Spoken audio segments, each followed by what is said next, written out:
mostly due to NewJeans Sunghan and Taeil. K-pop 2025 had been boring compared to K-pop 2024 in terms of drama, fuckery, and all-around bullshit. But the events of the last 2 weeks have come in swinging. I'm so curious how we're gonna survive the rest of the year. And make sure you are subscribing so you do not miss the next one! Hallelujah! It's been confirmed that HBO submitted Lisa's racist ass as a contender for the Best Supporting Actress, Emmy, for her extraordinarily minor role as Mook in White Lotus 3. Lisa didn't do a bad job for the White Lotus. She's a dancer, so emoting and expressing comes naturally, but her role was so inconsequential and irrelevant to the overall show that there's no way she's worthy of even an Emmy nomination. An Emmy is the most prestigious and influential award a TV actor can receive.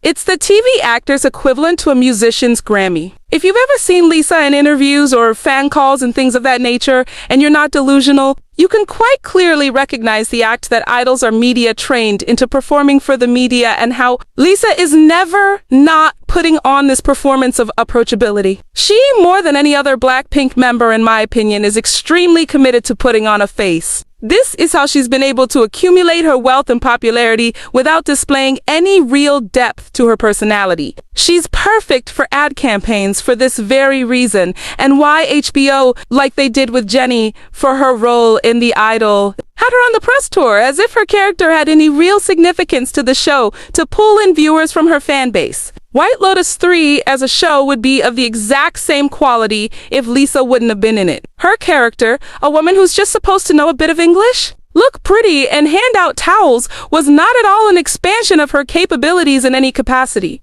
Literally, and this becomes even more troublesome due to the extreme amounts of racism done at these kinds of events that leads to many people, and especially women of color, serious actors with serious talent, going unrecognized and unrewarded for their work. I remember in 2021 when the Emmys were facing backlash due to their blatant disregard for actors of color. Even while having a record-breaking 44% of the contenders for the 12 major Emmy Awards be black and brown people, still only white actors won. I'm not the type to associate a woman's success to their influential male counterpart, especially when said woman had a career beforehand. But from Dior brand deals to performing at the Oscars to now even having a chance to win an Emmy, I am very suspicious of Frederick Arnault's very possible influence in Lisa being recognized at such a drastically dramatic scale in America. Ever since I found out he was whose family spends millions on cybersecurity for Israel, even to the point of their family having to clarify that they themselves aren't actually Jewish, just supporters of the Israeli government.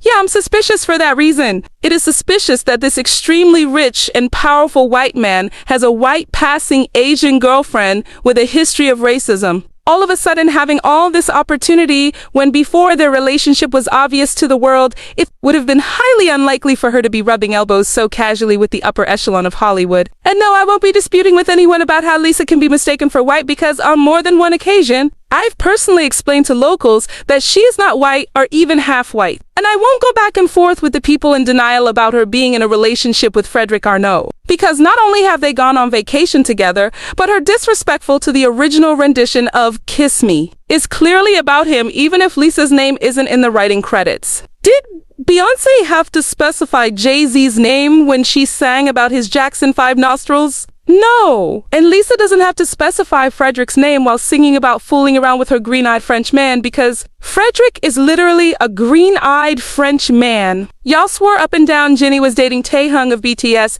with literally no legitimate evidence to back up this belief, to the point of stalking random dark-haired couples, spreading obviously photoshopped photos of them with the unproven excuse that Jennie's phone got hacked, and claiming V's first solo album was about her because that made Jennie look good or desirable. But then y'all deny Lisa is with Frederick despite them obviously dating, because ethically that makes Lisa look bad. Even her simply being friends with him is still ethically really fucked up. And this isn't really relevant to the Emmys specifically, but counting Lisa to the actors roster in Blackpink, I want to add that the appraisal for Jennie and Lisa, both critically and by fans, somehow earned praise, while Jisoo, someone with obvious acting skills to work with, was fed crumbs by a lot of y'all. Now, you tell me which of these three actresses expresses any kind of actual acting talent based on their first official role.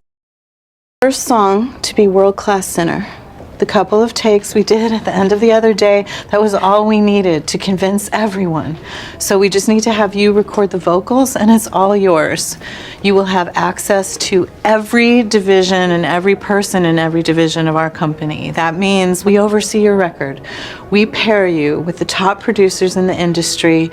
You'll have features on all the major streaming platforms, bumps in the algorithm, a full team of legal support at your back, merchandise, your face on t-shirts, multi-million-dollar marketing campaigns, access to the best venues across the globe.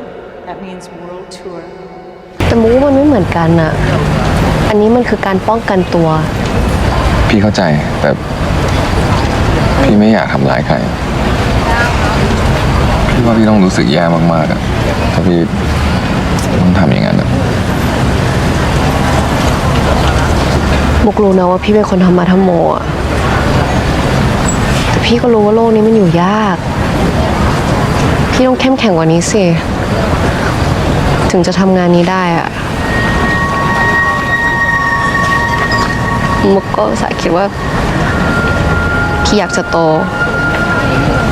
อยากจะมีหน้าที่การงานที่มันดีกว่านี้สิ 네가 뭔데 사람 목숨을 저지르지? 내가 남으면 되잖아. 내가 남을 테니까 다 풀어줘. 다 풀어달라고!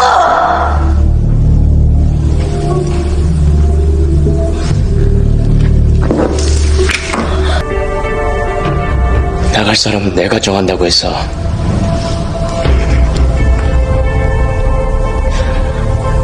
네가 나가. 여긴 우리 기숙사야. 우리 기숙사라고 빨리 새끼야!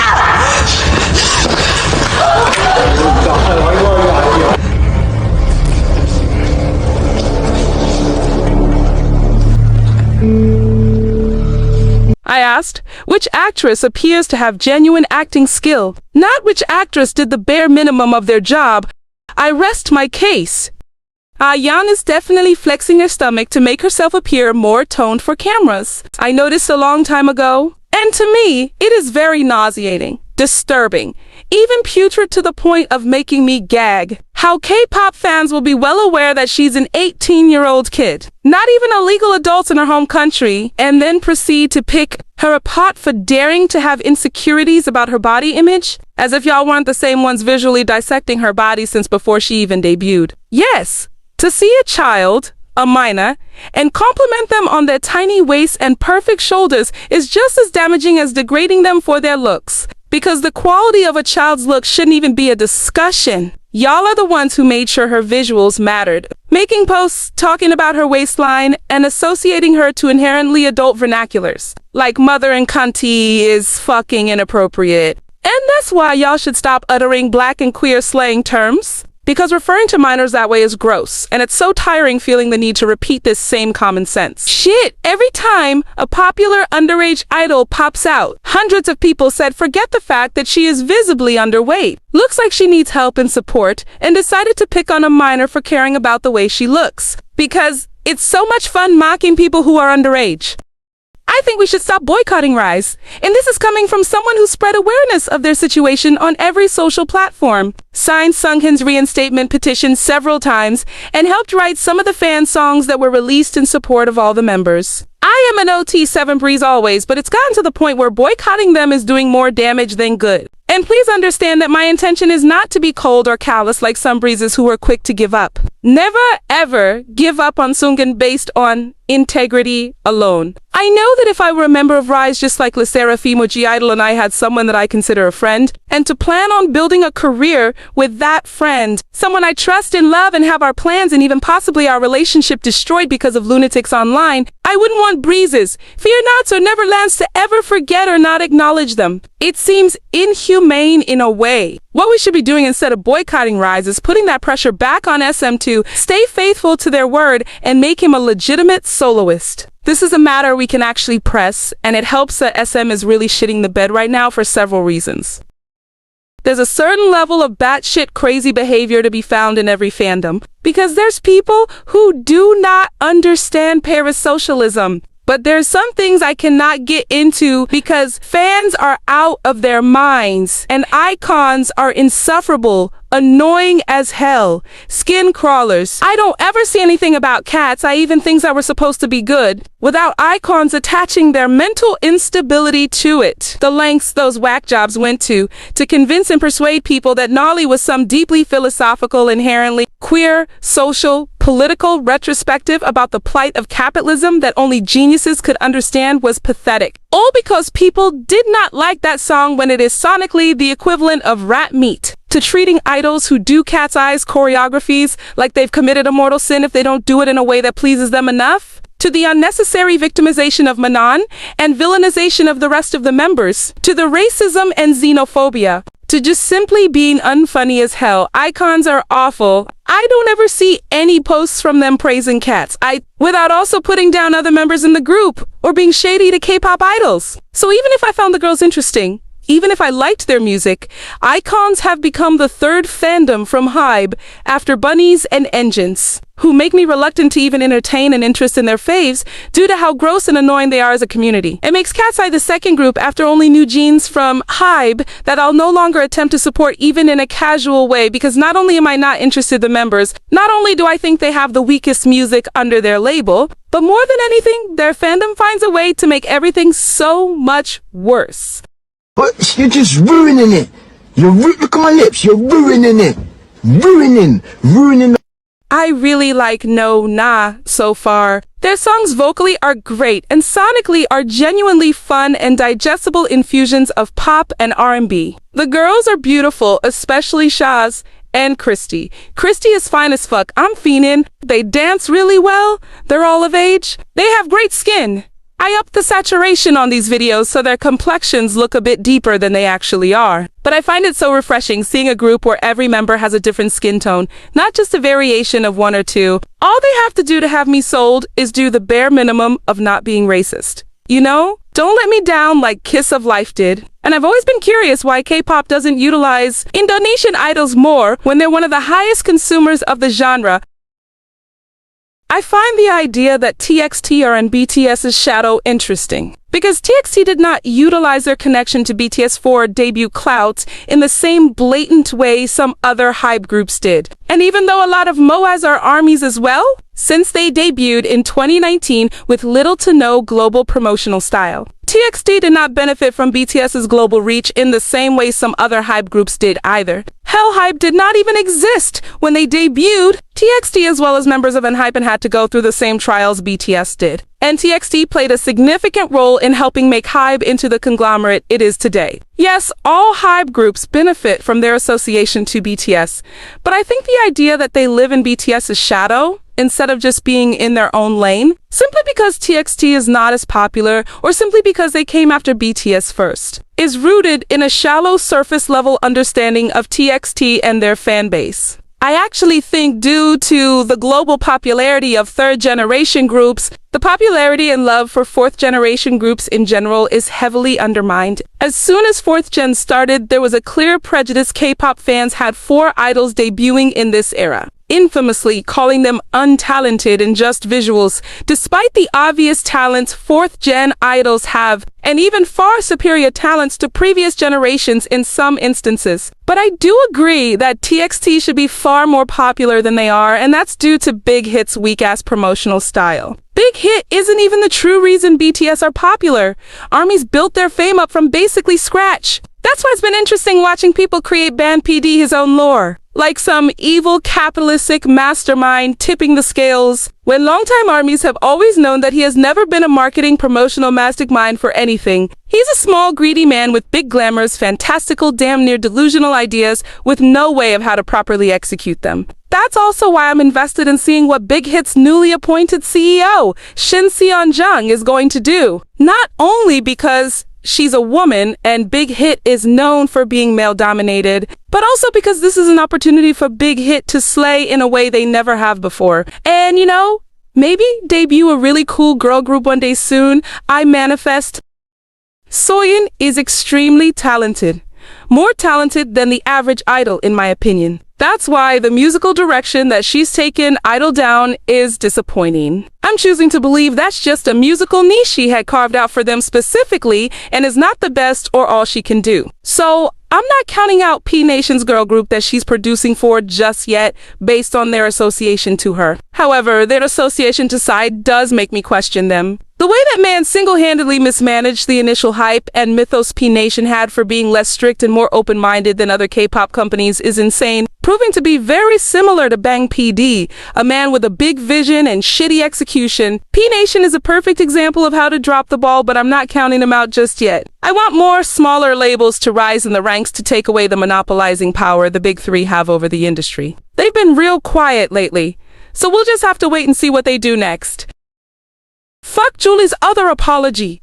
Seriously, I'm really hurt that they did that racist live, because they were the only fifth-generation girl group I was genuinely into and fully supported. They ruled my life 2 summers in a row. They were super talented and not underage and had really fun music. And I was looking forward to their progression, and now I'm not. And it's even worse because Julie already apologized for her use of racial slurs, while a trainee under YG, unlike Blackpink, I might add, where she promised to do better, and I gave her the benefit of the doubt because she's an adult now and was a teenager then, as well as the fact that I've made mistakes not exactly like, but similar to hers. I know the difference between race-based ignorance and blatant hatred, but she didn't do better. She and all of KissOfLife did worse. She did not actually take a second chance to educate herself because I feel like mocking and stereotyping any culture as a birthday party theme is racism 101. I'm in a girl group drought. Bro, this shit is nasty. I despise Belift Labs so much. I want to so badly be excited for Enhypen's comeback. I will definitely be streaming, but not also without being uncomfortable. From Belift's blatant sexualization of them, even while they were underage, to selling clothes the members have worn, to both Nikki and Jigwon, the youngest members, expressing how they weren't always comfortable with their songs and felt pressured to do certain things, to Engines being a truly vile fandom. I'm not as excited as I should be. Their new mini-album Desire Unleashes promotional marketing has been very BDSM inspired. Don't get me wrong, I don't have a problem with sensuality. I have a problem with the members always being made to do things that make them visibly uncomfortable. They literally got these guys tied up and leashed, and it feels wrong. I don't know how the members feel about it, but watching them do this without saying a word feels a lot like enabling their sexual exploitation. And this is just my opinion, but Loose and Too Close are the best songs on the mini album and should have definitely been the title track and lead single together. You should definitely take a listen.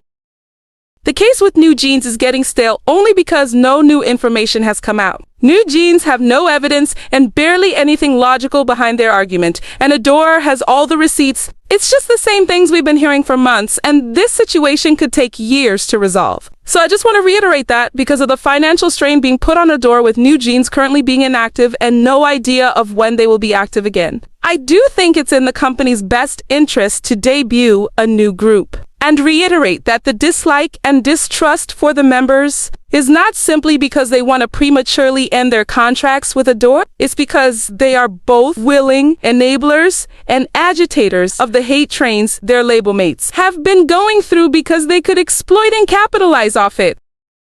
In my opinion, the most interesting members of aespa in order from most to least has always been Ning Ning, Winter, Giselle, then Karina.